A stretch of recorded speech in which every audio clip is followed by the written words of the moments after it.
Lastly, what we're going to do is we're going to put in a multi-line text field um, along with a submit button.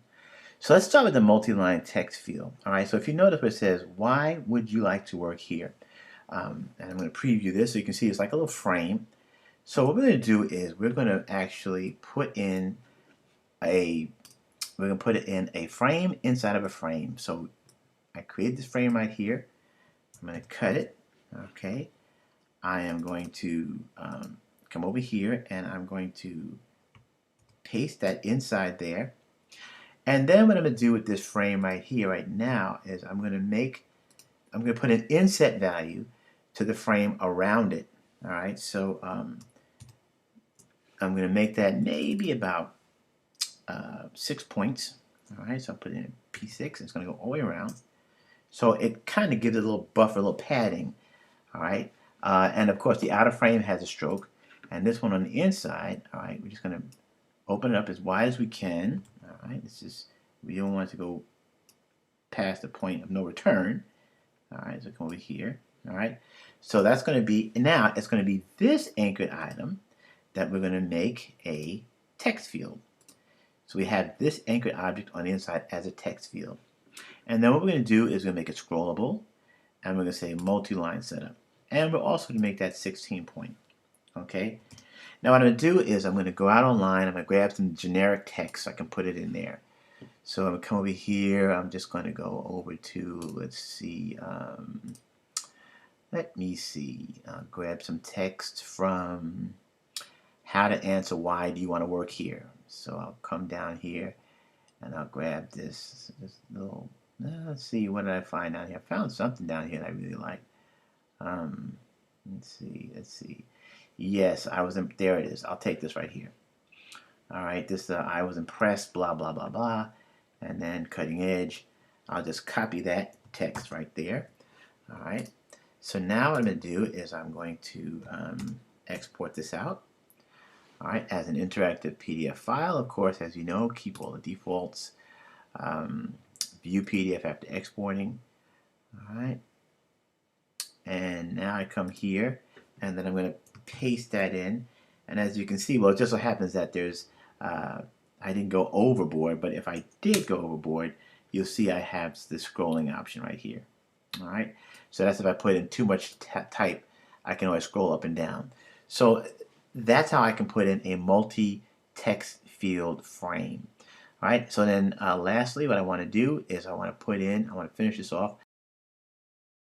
What I'm going to do is we are going to create a submit button.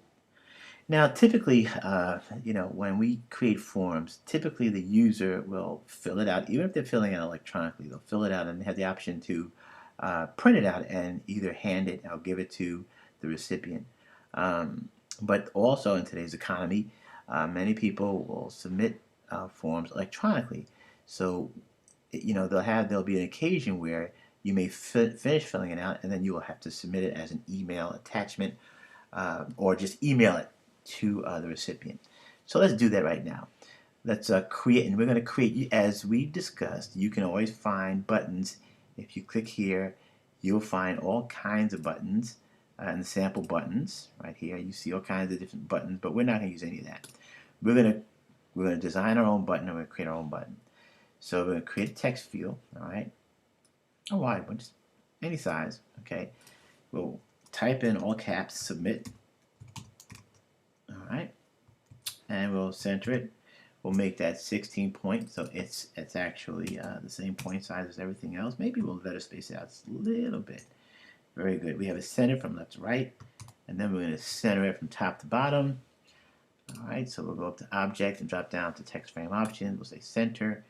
All right, very good. And then maybe what we'll do is we'll give the frame, give it a stroke. So give it a stroke of 1 point. All right. And let's round the corners also. So we'll click on that little yellow square and we'll pull in the little diamonds and we have rounded corners. All right, and then to make sure that it's centered on the page, we'll go over to alignment. All right, and then we'll say align to margins and we'll make sure it's centered. All right, so now it's centered, it's perfectly centered. All right, so now what we're going to do is we're going to create a submit button. So we're going to click on this frame. We're going to come over here to our buttons options. All right, I'm going to say make this a button. All right, now once we do that, we're going to go over to it says action. And we're going to drag down to, let me pull this up so you can see it. Pull this out so you can actually see it. All right, so we have this here selected. It's a button. We're going to click here and we're going to make it a submit form. And then once we have the submit form here, all right, you can see it's going to ask us for the URL. Now, if it's going to be an email, you have to type in all lowercase mail to : and then you can put in where you want to go. So I'm going to type in jerome.a.duran@lonestar.edu. That's where I'm going to want it to go. All right, so I'll say okay. So that's my button. So now let's see how this thing works. So now I export this out. All right, I'm going to accept all the defaults as we've been doing. All right, export it out. And then here's our submit button. We click on it. And as it says here, use blah blah as a default. We'll say continue. And here we go. We are ready to actually submit this form to the recipient. All right, so we can type in whatever it is that we want to say here. All right, and there's the form field right there. So that concludes this little exercise in working. And this is basically just an overview.